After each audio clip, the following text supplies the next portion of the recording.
লাঠির ভয় দেখিয়েছি, ভয় পেয়ে চলে এসেছি। খেয়ে নাও।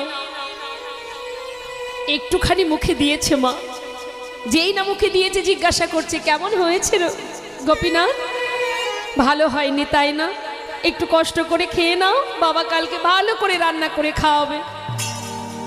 ভগবান মনে মনে বলছে, ভক্ত তুমি জানো না, কেউ যদি ভালোবেসে আমার জন্য রন্ধন করে, আমি যে অমৃতের মতো সেবা করি, সে যে আমার কাছে অমৃত, তুমি বুঝবে না আজ যে আমি অমৃত সেবা করছি।